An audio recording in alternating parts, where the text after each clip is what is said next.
मुंबईला additional collector या पदावर कार्यरत असणारे दिनकर जायभाय यांना एक दिवस सिग्नलवर काही मंडळी भीक मागताना दिसली आणि त्यांनी सहज चौकशी केली तर ते नेमके त्यांच्या गावचे दोनगावचे लोक होते आणि हे पाहिल्यानंतर त्यांना तो धक्का बसला आणि ही दुष्काळाची विदारकता दाहकता त्यांच्या लक्षात आली। या सगळ्या बाबीमधून प्रेरणा घेऊन आम्ही गावामध्ये पाण्याच्या संवर्धनाच्या संदर्भातली कामं सुरू केली।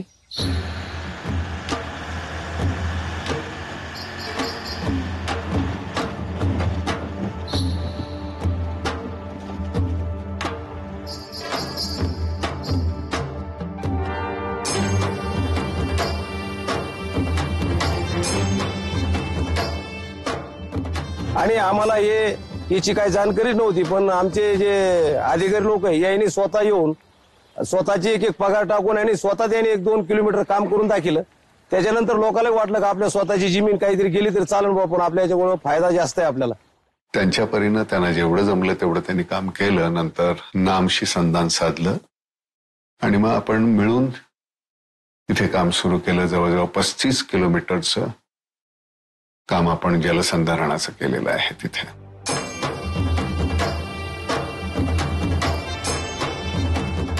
नामसारखी संघटना फार मोठ्या शक्तीनिशी या कामामध्ये आमच्या पाठीशी उभं राहिली, ज्यांनी महाराष्ट्रामध्ये सगळ्यात जास्त 1 कोटीपेक्षा जास्त खर्च माझ्या गावामध्ये केला।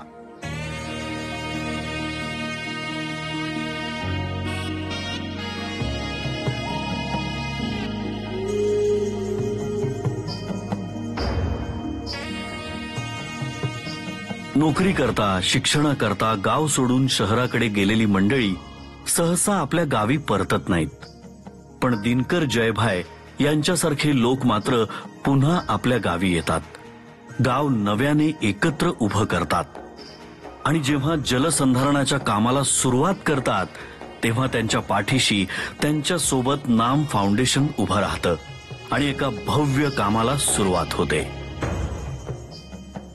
अशा ह्या ज्या बागेत आपण उभा आहोत अशा प्रकारच्या बागा गेल्या 2 वर्षामध्ये 3 वर्षामध्ये संपूर्णतः शेतकऱ्यांनी 5-5, 6-6 वर्ष जगवल्याच्या नंतरही नष्ट झालेल्या आहेत। ही आपण जी बहरलेली बाग पाहतोय ही बाग 8 वर्षाची आहे आणि हे जर कामं झाले नसते तर कदाचित अशा प्रकारच्या बागा सुद्धा ह्या 1-2 वर्षाखाली धोक्यामध्ये आल्या असत्या उन्हाळ्यामध्ये पाण्याच्या अभावी।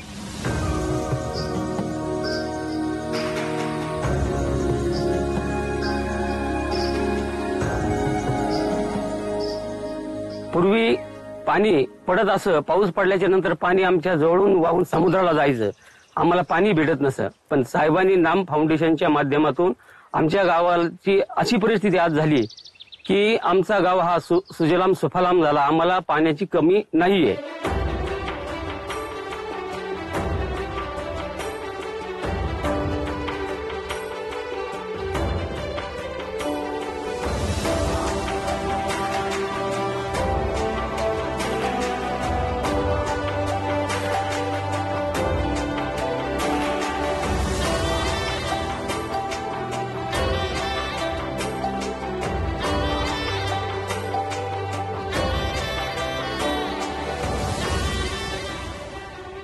नाला रुंदीकरण व खोलीकरणाचं काम झाल्यामुळं आज गावामध्ये सर्वप्रथम आमच्या गावातील पाण्याच्या पिण्याचा प्रश्न सुटलेला असून टँकर मुक्त गाव आमचं झालेलं आहे। पाणी साठायला लागलं, यायला पाणी वाढायला लागलं, घरीच नळाला सारखं पाणी राहतं, नाही तर पहिले 1-1.5 किलोमीटर जायचं, 2 हांडे पाणी आणायचं, खूपच त्रास होता पाण्याचा।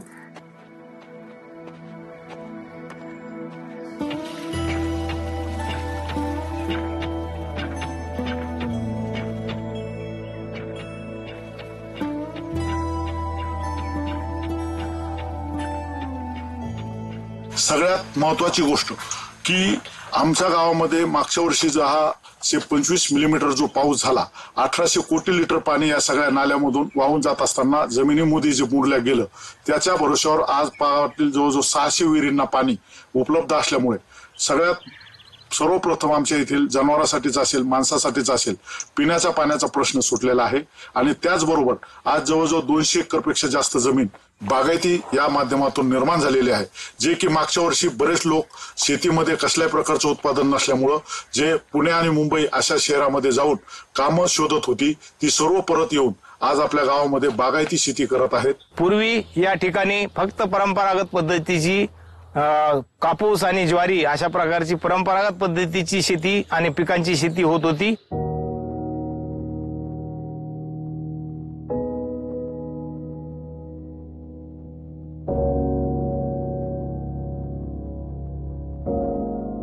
आणि आज दुनगावचं चित्र मात्र आमूलाग्र बदललेलं आहे. म्हणजे मोसंबीच्या बागा बहरलेल्या तिथे दिसतात.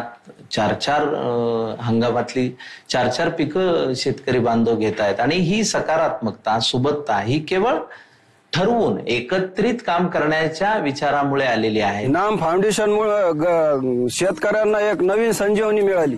त्याचा फायदा गावात आज असा झालेला आहे की जवळजवळ मोसंबीचं 20,000 झाड या गावामध्ये बसवलेलं आहे. फळबागा वाढलेल्या आहेत. डाळिंबाचे जवळजवळ 25 शेतकऱ्यांनी डाळिंब शेतामध्ये लावलेले आहेत आणि 100 एकर पर्यंत ऊस चालू वर्षी आमच्या गावात लावलेला आहे. पीक म्हणजे असं झालंय की बाबा माग आमच्याकडे काही लावायचे समजा आम्ही लावूच शकत नव्हतो, पण आता माझ्याकडे 500 झाड आहे मोसंबीचं. हे वर जे हे दिसतोय ऊस आहे 2 एकर आणि सरकी हे ते आता बरंच काही आम्ही काढू शकतो या पाण्याच्या जीवावर. मागे एवढं काही आम्ही काढू शकत नव्हतो. गहू, ज्वारी, हरभरा हे पिकं आम्ही काढू शकतो. पहिल्यांनी जर गहू काढला तर हरभरा निघत नव्हता, हरभरा काढला तर गहू निघत नव्हता. पण आता खूप काही आता बरीच पिकं निघायला लागली, कारण या पाण्याचा आम्हाला खूप काही फायदा झाला. फरक असा पडला की पहिल्यांदा आम्ही फक्त कापूस आणि थोडंफार आमचं मोटरी वगैरे चालायच्या, पण आता काय व्हायला लागला, आम्ही कापूस निघला त्याच्यानंतर आम्ही कांदा हे पीक सुद्धा, मी वैयक्तिक कांदा हे पीक सुद्धा घेतो आणि मे महिन्यापर्यंत ते कांदा पीक घेतो. आणि कांदा पीक घेतल्याचा एक फायदा आहे का जमिनीत आमच्याकडे नुसता कापूस असायचा आणि कांदा टाकल्यामुळे काय होतं, जमिनीत बेवड निर्माण होते आणि दुसऱ्या वर्षी सरकी हे एकदम जबरदस्त पीक येतं आणि जमिनीची बेवड होती.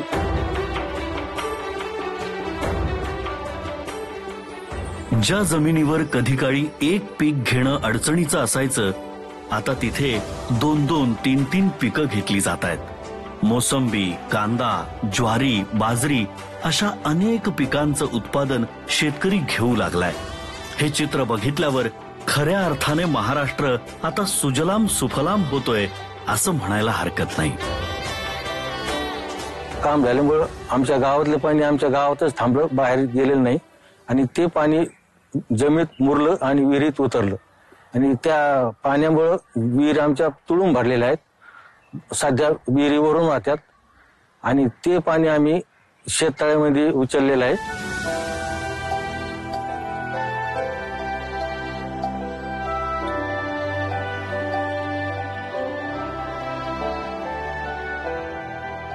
आणि त्या शेत पाण्यापासून आम्हाला फार फायदा झाला. पूर्वी आम्ही पारंपरिक पीक घेत होतो, ज्वारी, बाजरी, कापूस. आता मी सध्या इथं 8 वर्षाची मोसंबीची बाग लावलेली आहे आणि त्या बागेपासून मला 8.5 लाख रुपये उत्पन्न मिळाले आहेत. मोसंबीचं लावल्यानंतर 5 वर्ष त्याला जगावं लागतं आणि 5 वर्षात फळाला येतं ते. आणि त्याच्या अगोदर जर वाळून गेलं तर म्हणजे नुकसान होतं.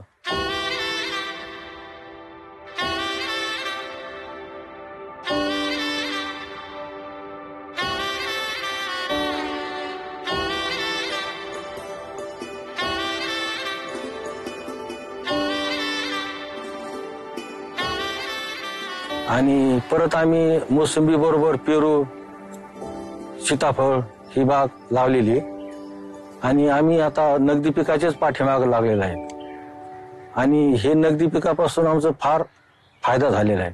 माझ्या शेतीच्या बाजूने जाणारा जो चोपण नाला आहे, या चोपण नाल्याचं रुंदीकरण आणि खुलीकरण केल्यामुळं माझ्या शेतातील 1 एकर शेत तलावामध्ये पाणी भरण्यासाठी पावसाळ्यामध्ये जमा झालेलं पाणी मी साठवून ठेवल्यामुळं त्याच्या भरोश्यावर आज माझ्या शेतामध्ये 20 एकर डाळिंब आणि 5 एकर टरबूज पीक आज उभा आहे, ज्याच्यामुळं येत्या 2 वर्षामध्ये कमीत कमी या पिकाच्या माध्यमातून माझा कमी 1 कोटीचा फायदा या पिकातून होणार आहे.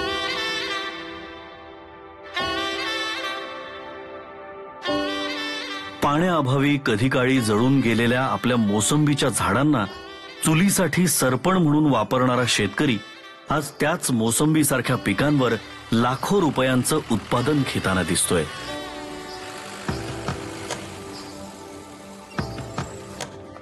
जलसंधारणाच्या कामामुळे शेतीबरोबरच शेतीला पूरक अशा जोड व्यवसायालाही फायदा झालाय.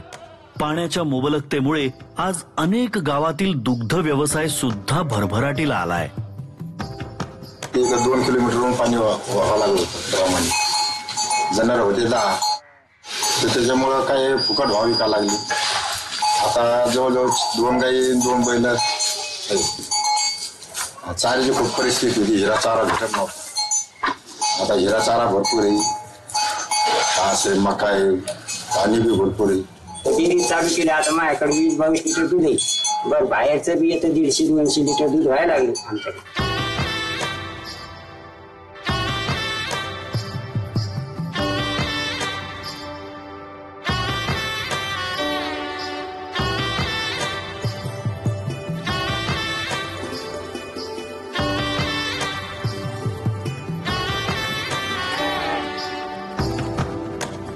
आता एकदा सुरुवात झालेल्या कामाची हे पाठीमागे जाणार नाही. त्याच्यात कोणी कितीही कुठल्याही लेवलचे अडथळे आणले तर हे काम आता थांबणार नाही.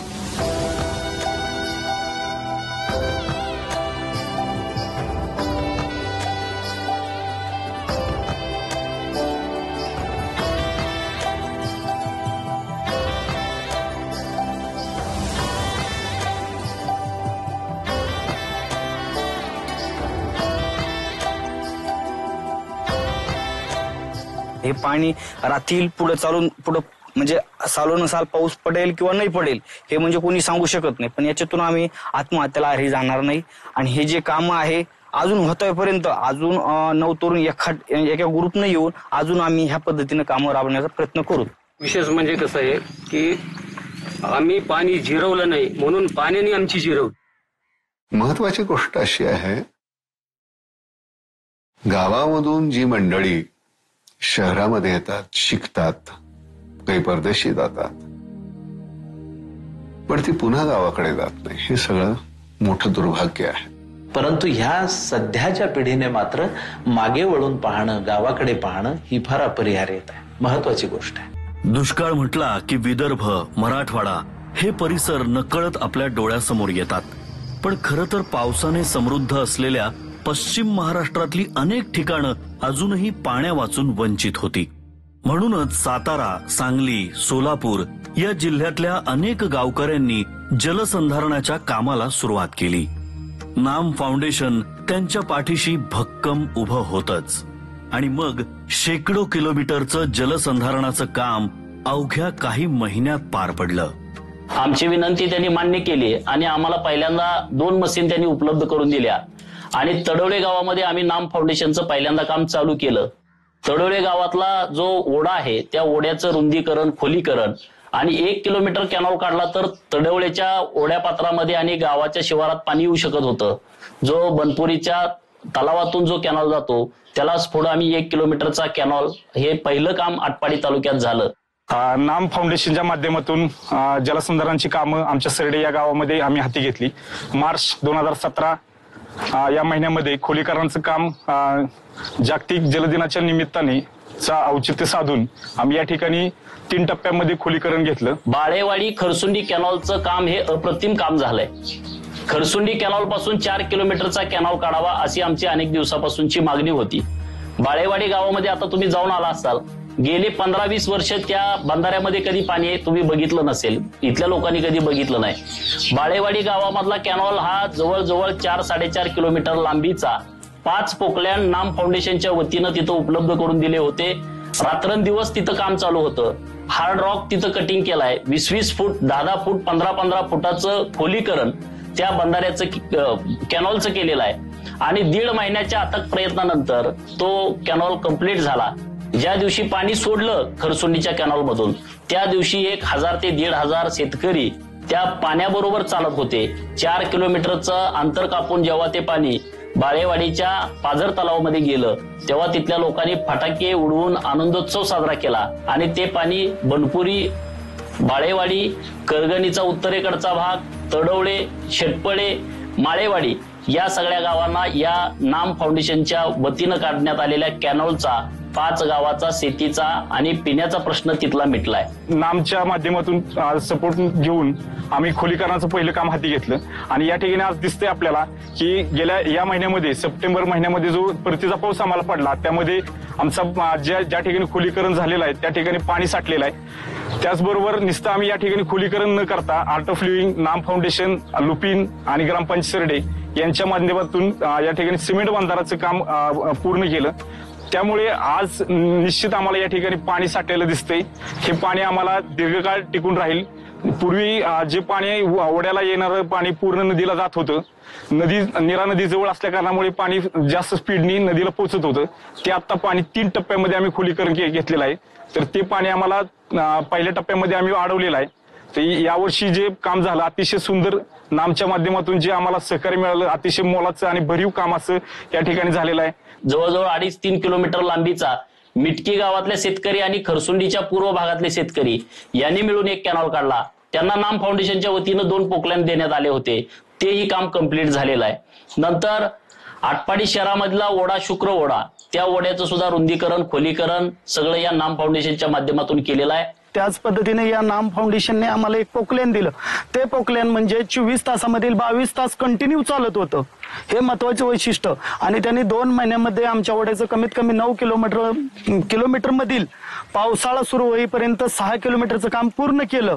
खानापूर तालुक्यामध्ये सुद्धा लेंगरे गावामध्ये एक मशीन आपण 2 महिने नामच्या वतीनं दिलं होतं. तिथल्या लोकांनी सुद्धा त्यात डिझेल टाकून खूप चांगल्या पद्धतीनं काम केलंय.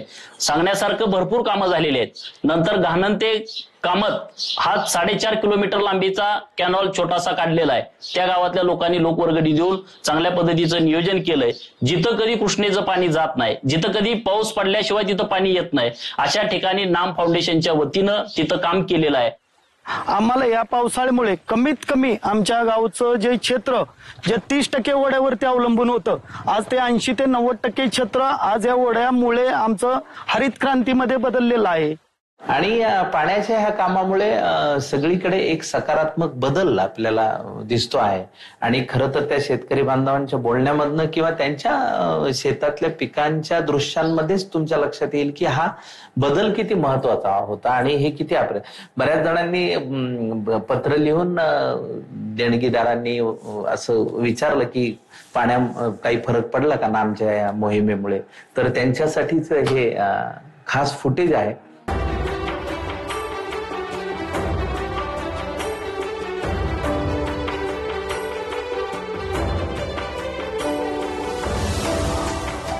महाराष्ट्रातल्या शेतकऱ्यांसाठी नाम फाउंडेशन काम करत असताना नामच्या या उपक्रमांना अनेकांनी जमेल तशी आणि जमेल तेवढी मदत केली. या लोककल्याणाच्या चळवळीत नाम सोबत अनेक लोक जोडले गेले. परंतु हे जलसंधारणाचं काम केवळ नाम फाउंडेशनचं फलित नाही. लोकसहभागाशिवाय हे शिवधनुष्य पेलणं अशक्य होतं. महाराष्ट्रातील गावोगावी पाण्यासाठी लोक एकत्र आले आणि प्रचंड मोठं असं हे जलसंधारणाचं काम महाराष्ट्रात उभं राहिलं. नाम फाउंडेशन मार्फत 2016 साली 558 किलोमीटर, 2017 साली 481 किलोमीटर आणि 2018 साली 860 किलोमीटर असं एकूण 1926 किलोमीटरचं जलसंधारणाचं काम झालंय. ह्या कामामुळे एकूण 112 लाख क्युबिक मीटर पाण्याचा साठा जमा झालाय. आणि काही वर्षांपूर्वी दुष्काळाने होरपळलेला आपला महाराष्ट्र आता पुन्हा नव्याने हिरवा दिसू लागलाय. अनेक तलाव, अनेक विहिरी आणि शेकडो किलोमीटरच्या अनेक नद्या आता पुन्हा नव्याने खळखळून वाहू लागल्या आहेत.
थोडक्यात काय तर